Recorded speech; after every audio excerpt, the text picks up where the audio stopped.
حضرات گرامی، بزرگان ملت، عزیزان گرامی قدر، معزز سامعین، حاضرین و ناظرین و شاہدین، جیسا کہ آپ جانتے ہیں آج جمادی الثانی کی 22 تاریخ ہے، آنے والا رجب کا مہینہ ہے، اور آج کا جو دن ہے سیدنا ابو بکر صدیق رضی اللہ عنہ کی وفات و شہادت کا دن ہے آج۔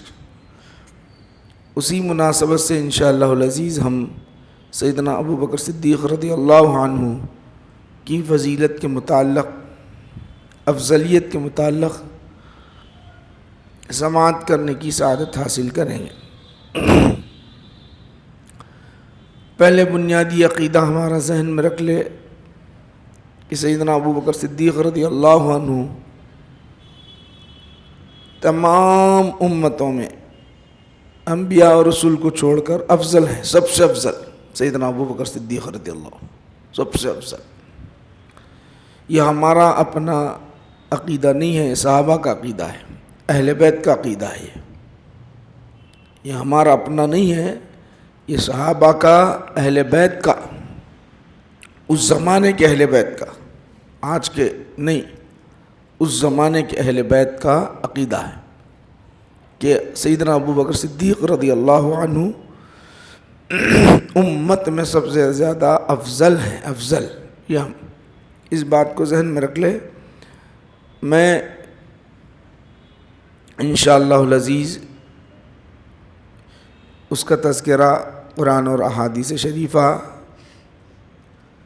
کے ذریعے پیش کرنے کی سعادت حاصل کروں گا۔ میں نے پہلے آیت پڑھی تھی، سورہ نور کی آیت کریمہ، آیت نمبر 55۔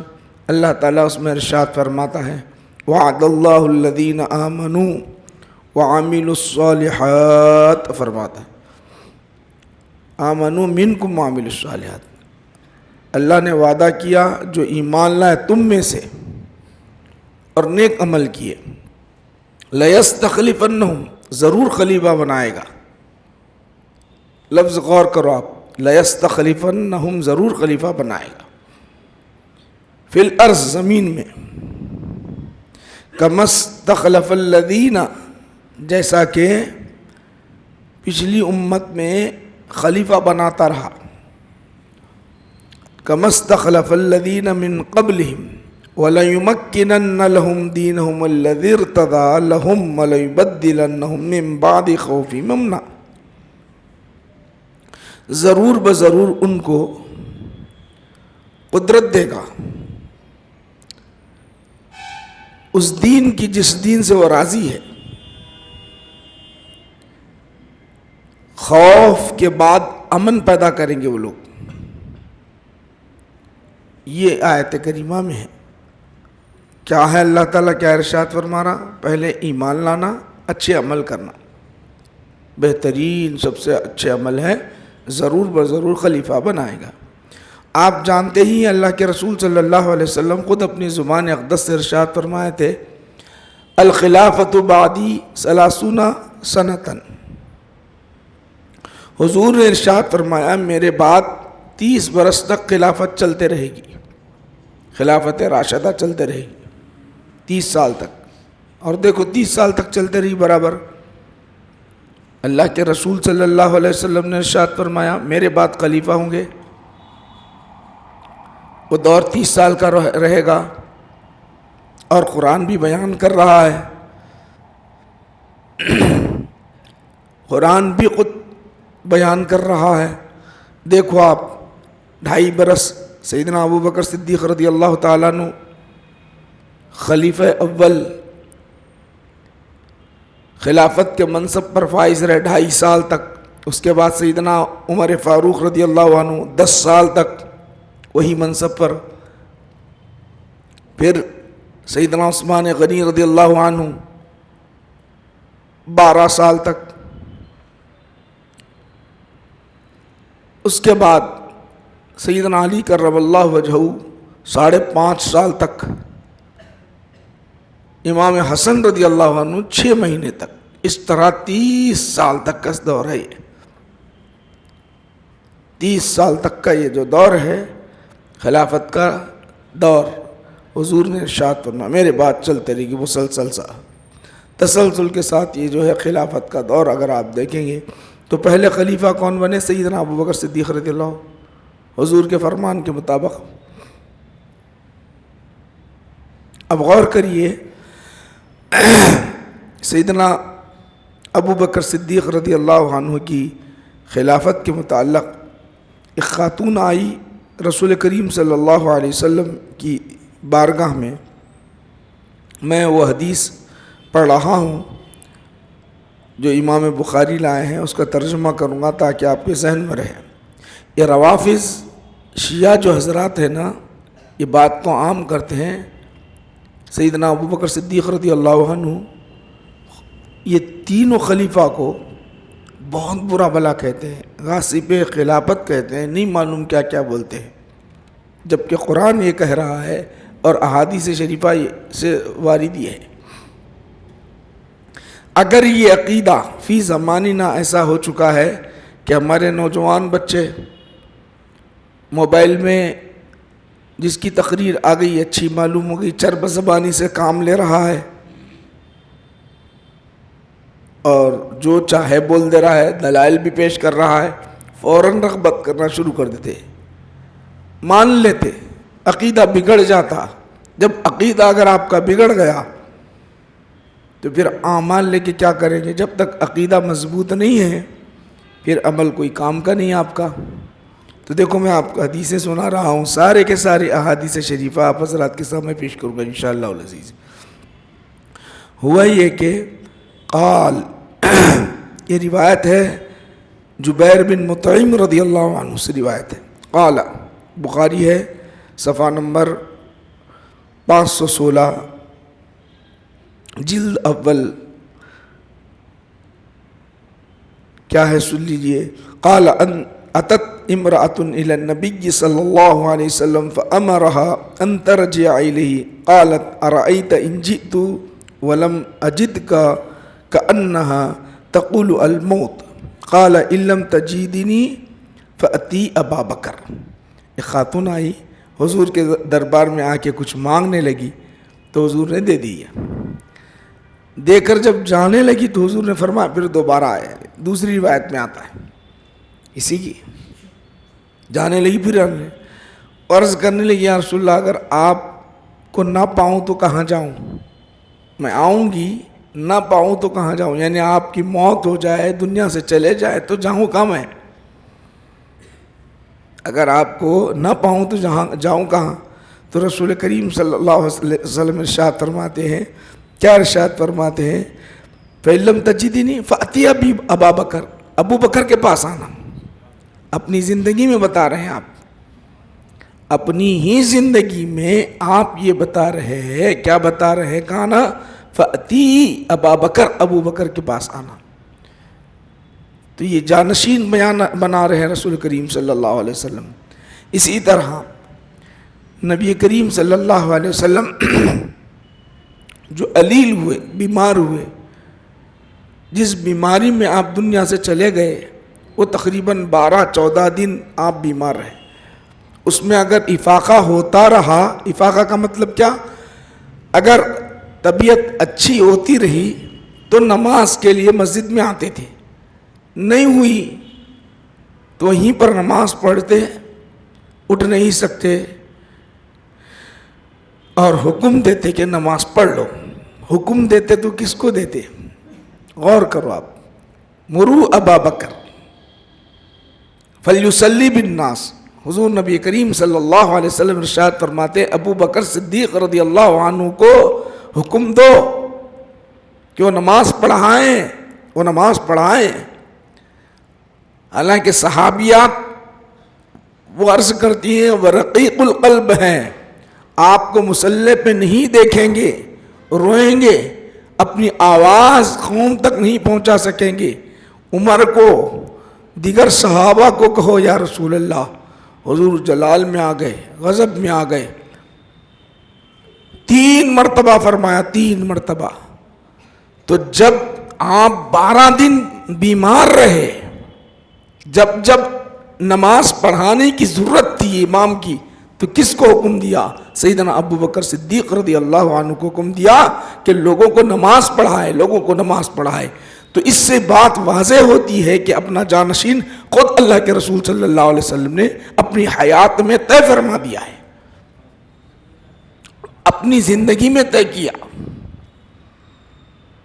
کیوں؟ یہ قاعدہ ہے، چاہے امامت ہو چاہے خلافت ہو، جو افضل ہے وہی حقدار ہے، جو افضل ہے وہی حقدار ہے، امامت ہو یا خلافت ہو۔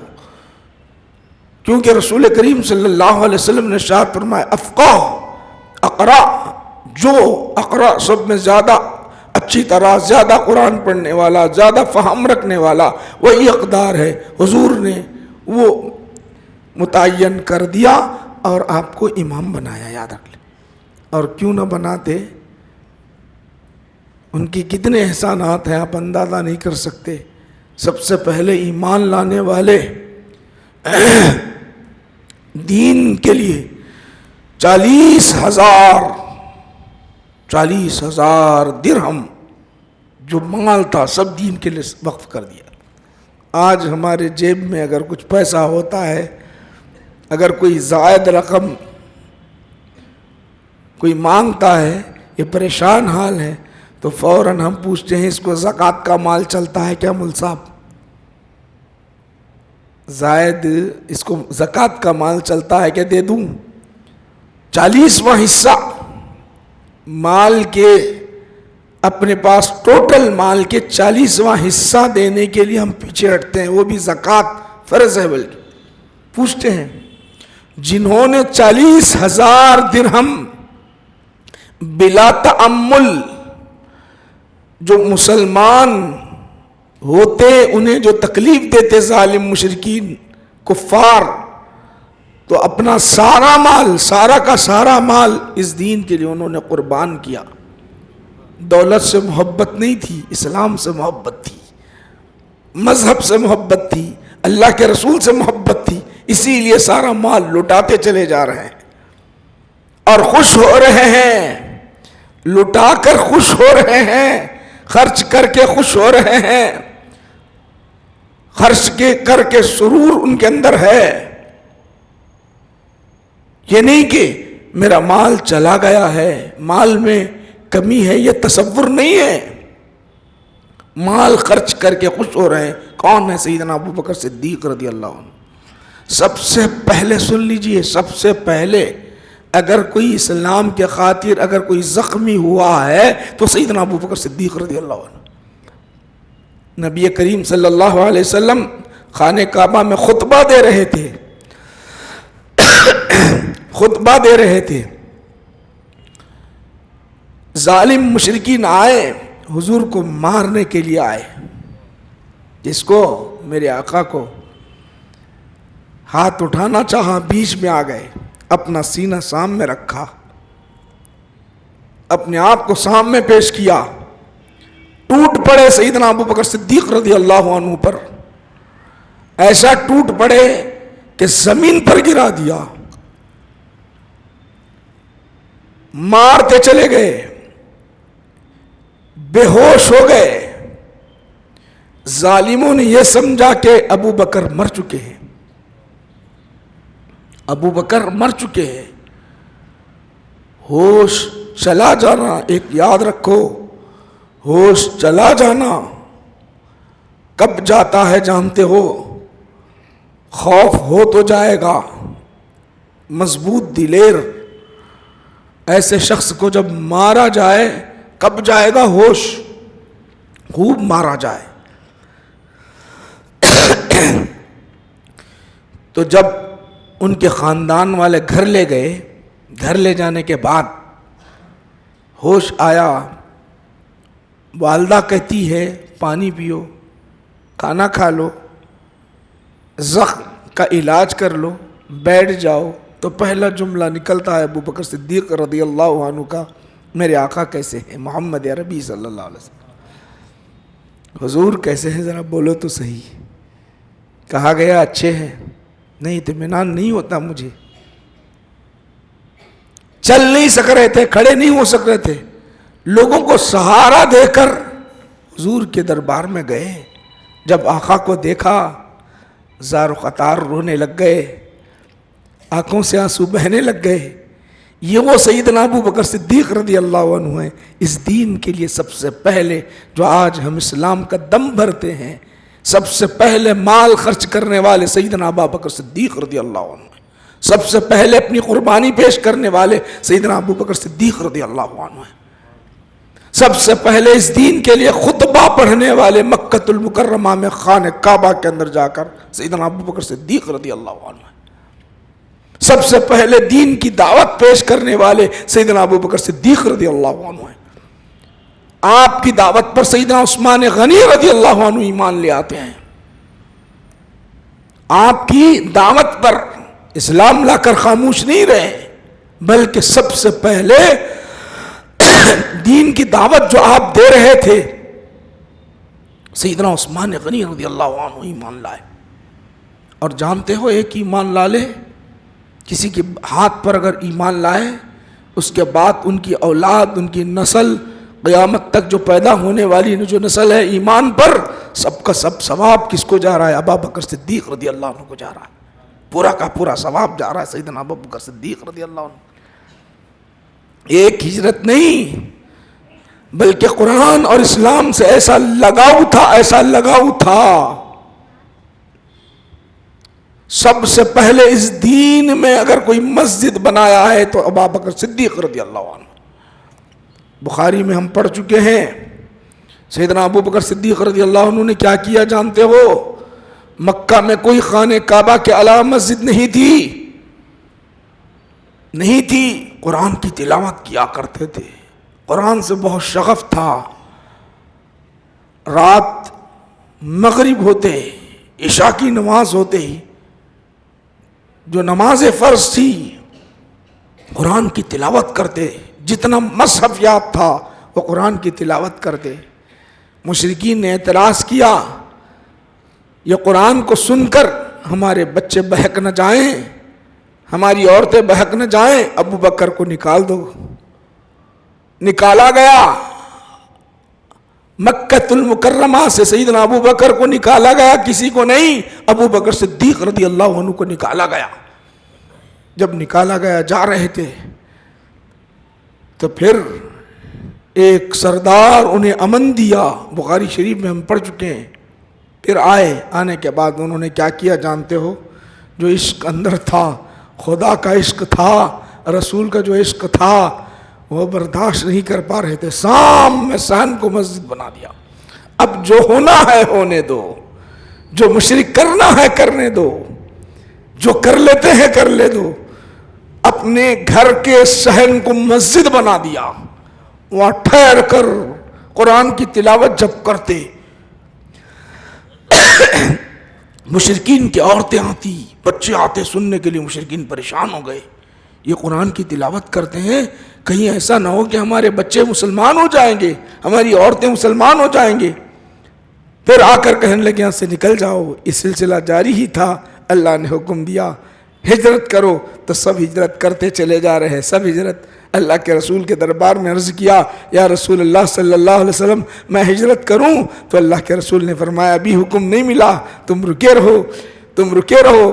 روکا. اچانک دوپہر کے وقت حضرت عائشہ فرماتی ہیں صدیقہ رضی اللہ تعالیٰ عنہ، رسول پاک علیہ الصلوۃ والسلام ہمارے گھر میں روزانہ آتے دن میں، مگر جو ٹائم آئے، جو وقت آئے وہ وقت نہیں آتے تھے. چہرے پر کپڑا ڈالے ہوئے تیزی کے ساتھ آئے، گھر میں داخل ہوئے. داخل ہونے کے بعد کہا کوئی اور تو نہیں، ذرا نکال دو، باہر نکال دو. راز کی بات بتانی ہے. کس کو کہہ رہے ہیں؟ ابو بکر صدیق رضی اللہ عنہ کو راز کی بات. تو عرض کرنے لگے یا رسول اللہ میری صاحبزادیاں ہیں، عائشہ اسماء ہیں یا رسول اللہ. تو حضور نے فرمایا کوئی بات نہیں. حضرت عائشہ صدیقہ رضی اللہ تعالیٰ عنہ 6-7 سال کی چھوٹی ہیں، کوئی نہیں ہے. تو حضور نے کہا کہ اللہ نے حکم دیا ہے ہم کو ہجرت کا، اللہ نے ہم کو ہجرت کا حکم دیا ہے. یا رسول اللہ میں بھی آپ کے ساتھ ہوں، میں بھی آپ کے ساتھ ہوں. حضور نے فرمایا ہاں، بہت خوش ہو گئے، اللہ نے میرا ذکر کیا، اللہ نے میرا ذکر کیا۔ تو اللہ کے رسول صلی اللہ علیہ وسلم نے ارشاد فرمایا اے ابو بکر تمہارا ذکر ہے، اور اللہ کا رسول اپنے طور پر کچھ نہیں کرتا، یہ ہجرت کا معاملہ ہے۔ ہاں تو فوراً عرض کرنے لگے یا رسول اللہ میں نے پہلے سے 2 اونٹنیاں خرید لی ہے، 2 اونٹنیاں، ایک آپ کے لیے ایک میرے لیے۔ ذرا غور کرو، پہلے سے تیاری ہے، ایک اونٹنی نہیں، غور کرو، خود غرضی نہیں، عشق اس کو کہتے ہیں، محبت اس کو کہتے ہیں، سب کچھ قربان کرنا اسلام کے لیے، دین کے لیے، نبی کے لیے، اللہ کے لیے، رسول کے لیے، سب کچھ قربان کرنا، اور پہلے سے تیاری یا رسول اللہ۔ تو حضور رقم دینے لگے تو عرض کرتے ہیں یا رسول اللہ یہ تحفہ ہے یا رسول اللہ۔ توشہ کس کے گھر کا بنا؟ ہجرت میں توشہ بنتا ہے۔ تو سیدہ عائشہ صدیقہ رضی اللہ تعالیٰ عنہ، حضرت اسماء رضی اللہ تعالیٰ عنہ توشہ بناتی ہیں، توشہ بناتی ہیں۔ تو اس وقت باندھنے کے لیے کچھ نہیں تھا، باندھنے کے لیے، توشے کو باندھنے کے لیے کچھ نہیں تھا۔ کمر بند جو ہوتا ہے، کمر بند، عورتیں کمر بند جو باندھا کرتی تھی وہ نکالی، اس کے 2 ٹکڑے کر دی، ٹکڑے کر کے توشہ باندھ دی۔ اللہ کے رسول صلی اللہ علیہ وسلم کے ساتھ ہجرت کرتے ہوئے غار ثور کی طرف چلے جاتے ہیں۔ 3 دن تک غار ثور میں رہے، 3 دن تک سورج کو انہوں نے نہیں دیکھا، اندر رکے رہے، اندر 3 دن تک۔ حضرت ابو بکر سے پوچھو، ہے ابو بکر آپ تھے، اللہ کے رسول تھے، ان کے سوا اور کوئی نہ تھا، تو اس وقت آپ کہاں کیا کر رہے تھے، کیا دیکھ رہے تھے، کیا سوچ رہے تھے؟ کہنے لگے، ان کا من گویا یہ کہتا ہے کہ ارے سب کچھ ہے، کیا دیکھوں، چہرے مصطفیٰ کو دیکھ رہا تھا، اس کے سوا اور کچھ نہیں تھا۔ لا تحزن ان اللہ معنا، حضور کے دربار میں عرض کرتے ہیں اپنے لیے نہیں، اللہ کے رسول یہ ظالم دشمن آ چکے ہیں، ہم جس غار میں ہیں لیٹے ہوئے، رکے ہوئے، یہ اگر اپنے پیروں کو دیکھ لے، اپنے پیروں کو دیکھ لے تو ہمیں دیکھ لیں گے۔ تو اللہ کے رسول فرماتے ہیں لا تحزن، گھبرانا نہیں، گھبرانے کی ضرورت نہیں، ان اللہ معنا، ہمارے ساتھ اللہ ہے۔ ہجرت میں ساتھ سب سے پہلے خطیب اور امت پر اتنا بڑا احسان کیا، آج جو قرآن کی شکل میں آج ہم قرآن کو دیکھتے ہیں، تو انہوں نے حفاظ کی ایک ٹیم بنائی، 6 کی ٹیم بنائی، جو جید حافظ تھے، جن کے پاس قرآن جو محفوظ تھا، پتوں میں، چمڑے پر، کاغذات میں جو محفوظ تھا، آپ نے فرمایا کہ ٹیم بنانے کے بعد جن جن کے پاس قرآن محفوظ ہے سینے میں، ان سے لو اور یکجا جمع کرو۔ یہی ہے سیدنا ابو بکر صدیق رضی اللہ عنہ، قرآن کو جمع انہوں نے کیا ہے، قرآن کو جمع انہوں نے کیا۔ اب آئیے، آپ کو معلوم ہونا چاہیے رسول کریم صلی اللہ علیہ وسلم جب دنیا سے پردہ فرما گئے، اس وقت سیدنا ابو بکر صدیق رضی اللہ عنہ گھر میں نہیں تھے، روح قبض ہو گئی، پیر کا دن تھا، نبی کریم صلی اللہ علیہ وسلم دنیا سے رخصت کر گئے۔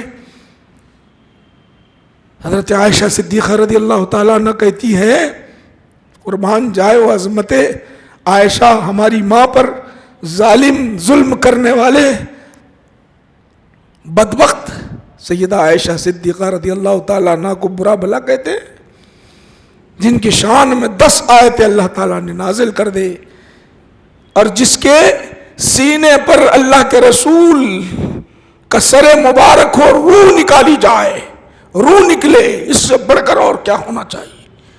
وہ عائشہ صدیقہ رضی اللہ تعالیٰ عنہ کو یہ ظالم روافض شیعہ برا بلا کہتے ہیں، ان کا مرض اہل سنت الجماعت کے نوجوانوں میں آ رہا ہے۔ افضلیت کی بات کرنے والے، سیدہ عائشہ فرماتی ہے، صدیقہ رضی اللہ تعالیٰ عنہ فرماتی ہیں، روح نکل رہی تھی، میں نے اس وقت، مجھے اعزاز حاصل ہے، میرا لعاب اور اللہ کے رسول کا لعاب، دونوں لعاب ملے، اور وہ لعاب اللہ کے رسول صلی اللہ علیہ وسلم کا منہ سے نکل رہا تھا وہ کیا تھا؟ میرے بھائی عبد الرحمن آئے، ان کے ہاتھ میں مسواک تھی، حضور دیکھ رہے تھے، بولنا ذرا مشکل تھا آقا کے لیے، اشارہ کیا، میں نے مسواک لیا، اس کو چبایا، میں اپنے دانت سے چبانے کے بعد اللہ کے رسول صلی اللہ علیہ وسلم کو مسواک کرائی۔ اس وقت حضور نبی کریم صلی اللہ علیہ وسلم کی نگاہ آسمان کی طرف تھی، ٹکٹکا کر دیکھ رہے تھے اور کہہ رہے تھے انا رفیق الاعلیٰ، انا رفیق الاعلیٰ، کہتے کہتے اپنا سر مبارک چھوڑ دیا، روح قبض ہو گئی۔ حضرت عائشہ صدیقہ رضی اللہ تعالیٰ عنہ فرماتی ہیں جب آپ کو حضور نبی کریم صلی اللہ علیہ وسلم کو لٹایا گیا، چادر ڈال دی گئی، میرے بابا جان نہیں تھے، وہ سنا مقام میں تھے، اوالی مدینہ میں تھے، وہاں سے فوراً جب اطلاع ملی بھاگے آئے۔ جب تک کیا ہوا تھا جانتے ہو؟ مسلمانوں کے درمیان یہ بات پھیل چکی تھی کہ محمد عربی صلی اللہ علیہ وسلم دنیا سے رخصت کر گئے ہیں۔ سب آئے، غم چھایا ہوا ہے، کوئی کسی کو کچھ نہیں کہتا، ایسا ہے کہ ہم یتیم ہو گئے، سارے کے سارے یتیم ہو گئے، اب ہوگا کیا؟ دین کا ہوگا کیا؟ اسلام کا ہوگا کیا؟ حیران ہے۔ عمر فاروق رضی اللہ عنہ غم میں اتنا ڈوبے ہوئے ہیں، تلوار نکال کر کہتے ہیں اے محمد عربی صلی اللہ علیہ وسلم، آپ دنیا سے جا نہیں سکتے، اللہ آپ کو موت نہیں دے سکتا۔ اس طرح یہ باتیں کر رہے تھے۔ اگر کوئی کہے گا یہ کہ محمد عربی انتقال کر گئے، اگر کہے گا تو اس کی گردن مار دوں گا۔ خوف کسی پر ہے، غم کسی پر ہے، پریشانی کچھ ہے، سارا کا سارا یہ حال۔ اور ابو بکر وہاں سے فوراً سواری پر دوڑے آئے، معلوم ہوتی نہ ادھر دیکھا، نہ دائیں دیکھا، نہ بائیں دیکھا، سیدھا آقا کو جہاں لٹایا گیا تھا وہاں تشریف لائے، چادر ہٹائی، بوسہ لے لیا، بوسہ لے کر کہنے لگے، اس وقت کہنے لگے یا رسول اللہ، یا رسول اللہ صلی اللہ علیہ وسلم، آپ نے کتنا اچھا پیغام ہمارے لیے چھوڑا ہے۔ کچھ کلمات کہے، اس کے بعد رسول کریم صلی اللہ علیہ وسلم یہ سب کو اب غور کرو، ایسے وقت سب حیران اور پریشان ہیں، ایسے وقت سب مسلمانوں کو یکجا جمع کرنا اہم بات تھی۔ مسجد نبوی میں آئے، آ کر پہلا خطبہ آپ نے دیا، کیا خطبہ دیا؟ وما محمد الا رسول قد خلت من قبلہ الرسل، محمد صلی اللہ علیہ وسلم اللہ کے رسول ہے، آپ سے پہلے کئی رسول آئے اور چلے گئے۔ یہ عقیدہ بتانا چاہتے تھے۔ عیسائی گمراہ ہوئے، عیسیٰ علیہ السلام کو خدا کہتے ہوئے جہنم میں چلے گئے۔ اس وقت بہت اہم عقیدہ بتانا تھا۔ محمد اللہ کے رسول صلی اللہ علیہ وسلم ہے، آپ سے پہلے کئی رسول آئے اور چلے گئے۔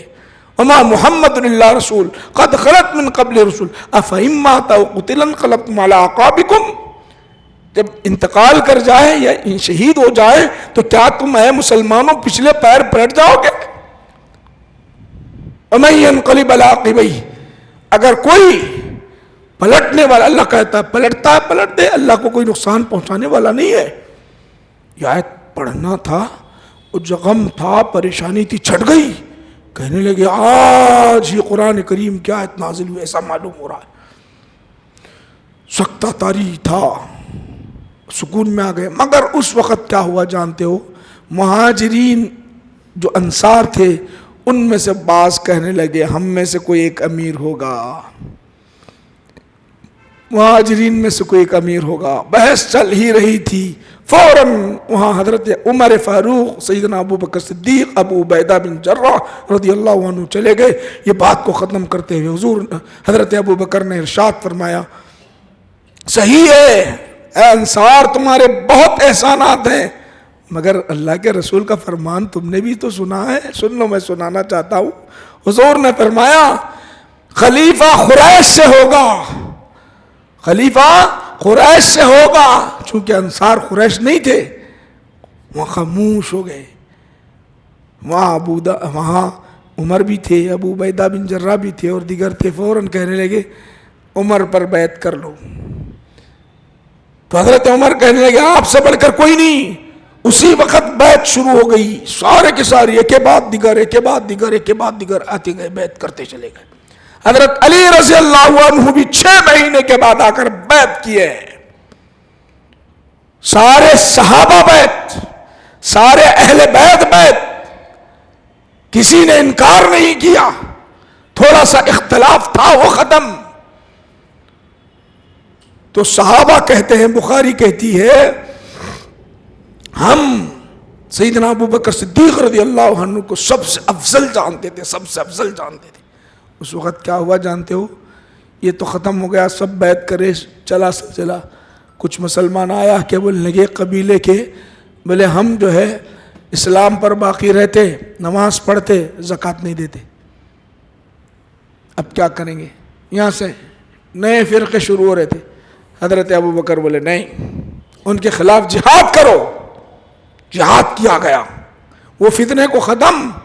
ورنہ اگر اس کو چھوٹ دی جاتی تو آج نہیں معلوم کتنے فرائض کا انکار کرنے والے فرقے پیدا ہوتے تھے. کوئی کہتا تھا ابو بکر صدیق رضی اللہ عنہ کے زمانے میں زکوٰۃ دینے والے نہیں تھے، ہم بھی نہیں دیتے. کوئی کہے گا ایک فرض کا انکار کیا تو ہم حج کا انکار کرتے ہیں، کوئی کہے گا ہم روزے کا انکار کرتے ہیں. اس طرح کئی فتنے وجود میں آتے تھے. حضرت ابو بکر نے اس کو ختم کیا. مسیلمہ کذاب اکیلا نہیں تھا، ہزاروں کی تعداد، لاکھوں کی تعداد اس کی فوج تھی. اس کا خلا کما کرنے والے جو دعوی نبوت کیا تھا میں نبی ہوں، اس کو آپ نے ختم کر دیا، اس کو ختم کر دیا ہے. ہر وہ راستے جو فتنے کے تھے سب کو ختم کر دیا، سارے فتنوں کو دبا دیا. اب بیمار ہوئے، بیماری کا پتہ ہی نہیں چلتا تھا. بخار کئی مہینے سے 2.5-3 مہینے سے بخار ہے، اترتی نہیں. حکیم آتے تھے، دیکھتے تھے، چلے جاتے تھے. آدمی کو اندر سے جب غم کھا گیا ہوتا ہے نا، وہ کسی کو بول نہیں سکتا. کوئی کیا بیماری ہے اس کا پتہ ہی نہیں. خارورہ دیکھا گیا، سب دیکھا گیا ہے، پتہ ہی نہیں چلتا. ابو بکر نے کہا کس کو کیا پتا ہمارے مرض کا، اپنے آقا کی جدائیگی کا مرض تھا. اپنے آقا کے پاس جانا چاہتے تھے، اپنے آقا کے پاس جانا چاہتے تھے. سیدنا ابو بکر صدیق رضی اللہ عنہ. مرض بڑھتا گیا، مرض بڑھتا گیا. 22 جمادی الاخر روح پرواز ہو گئی، روح نکل گئی، دنیا سے رخصت کر گئے. میرے آقا کے دربار میں لے جانا، اجازت مل جائے تو دفنا دینا.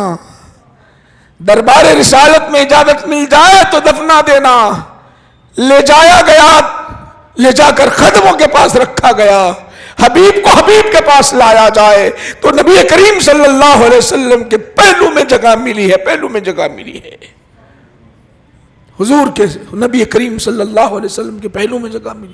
آج بھی رسول کریم صلی اللہ علیہ وسلم کے مزار اقدس کے پہلو میں آپ سیدھے جانب آرام فرما رہے ہیں. آپ کے بازو میں سیدنا عمر فاروق رضی اللہ عنہ آرام فرما رہے ہیں. تو یہی سیدنا ابو بکر صدیق رضی اللہ عنہ کی وفات کا دن آج کا دن ہے. تو میں نے یہ تمام باتیں اس لیے کی ہے کہ ہمارے بچوں سے پوچھو، نوجوانوں سے پوچھو، اور دیگر افراد سے پوچھو چاند کی کیا تاریخ ہے، نہیں معلوم. خلیفہ ابو بکر صدیق رضی اللہ عنہ کی وفات کی کون سے دن ہے، نہیں معلوم. عمر فاروق رضی اللہ تعالیٰ عنہ کی وفات کا دن کون سا ہے، نہیں معلوم. حضرت عثمان غنی رضی اللہ تعالیٰ عنہ کی وفات کا دن کون سا ہے، نہیں معلوم. ہمارے ہندوستان کے اندر گاندھی جینتی پیدا ہوا تو معلوم بچوں کو، کیوں چھٹی ملتی. فلاں مر گیا یا زندہ رہا، پیدا ہوا تو اس کی چھٹی الگ ملتی، سب کی ملتی چھٹی معلوم. مگر ہمارے اسلاف جن کا احسان ہم پر خوب ہے وہ ڈیٹ نہیں معلوم ہے. تو یاد رکھو اے مسلمانوں، اپنے اسلاف کو اگر آپ بھول جائیں گے، تاریخ کو بھول جائیں گے تو پھر آگے بڑھ نہیں پائیں گے. ان کے کارناموں کو نہیں سنیں گے تو نہ عقیدہ صحیح ہوگا، نہ اعمال ہمارے صحیح ہوں گے. اسی غرض سے چند باتیں آپ حضرات کے سامنے اس سے پہلے بھی سن چکے ہیں تاکہ ہمارا ایمان مضبوط ہو جائے، ایمان میں پختگی پیدا ہو. اس لیے میں آپ حضرات کے سامنے آج سیدنا ابو بکر صدیق رضی اللہ عنہ کی وفات کے متعلق چند باتیں بیان کیا. ویسے تو طبیعت جو ہے آواز بیٹھی ہوئی ہے، آنے سے رکنے والا تھا مگر اب وہ پھر ناغا ہو جاتا ہے، اس لیے میں آ چکا ہوں. یہ پیغام آپ حضرات کے سامنے پہنچا دیا ہوں. چونکہ آپ سارے کے سارے اہل سنت ہیں، جانے کے بعد کھجور ہے، کوئی بھی چیز لے آئے، پکوان کرے، پکوان کر کے اپنے گھر کے افراد کو لے کے بیٹھے، فاتحہ ایصال ثواب کا عمل کرے. بچے پوچھیں گے، گھر والے پوچھیں گے کیوں کرنا ہے، کیا ہے، کدھر ہے، تو ان کو معلوم ہو کہ آج کی ڈیٹ کیا ہے، معلوم ہو، ان کو بھی معلوم ہو جائے، تاریخ ذہن میں رہ جائے، آج پکوان ہو گیا ہے. اپنے گھر میں کھلاؤ، پڑوسی کو ایک آدھ کو بلانا ہے تو بلاؤ، یاد رہتی ہے چیزیں. پھر بچہ پوچھے کون ہے ابو بکر صدیق، تو بچے کو، پوترے کو، نواسے کو، بیٹے کو بتائے ابو بکر صدیق وہ ہے خلیفہ اول، اس امت کے سب سے افضل شخص ہیں. یہ معلوم ہونا چاہیے. آج معلوم ہے آپ کو، ہمارے بچے KG سے لے کر گریجویشن کمپلیٹ ہونے تک یہ تاریخ سے واقف نہیں ہے. کون بتائے گا اسلام کی باتیں، دین کی باتیں کون بتائے گا؟ بتاؤ. ہم بتانا ہم پر فرض ہے، فرض. یہ چیزیں بیان کرنا ہم پر فرض ہے. اس کو گاندھی کی پوری ہسٹری معلوم، فلاں کی پوری ہسٹری معلوم، مگر ہمارے اسلاف جن کے احسانات کروڑوں ہیں ان کی ہسٹری نہیں معلوم ہے. یہ چند باتیں آپ حضرات کے سامنے پیش کیا ہوں.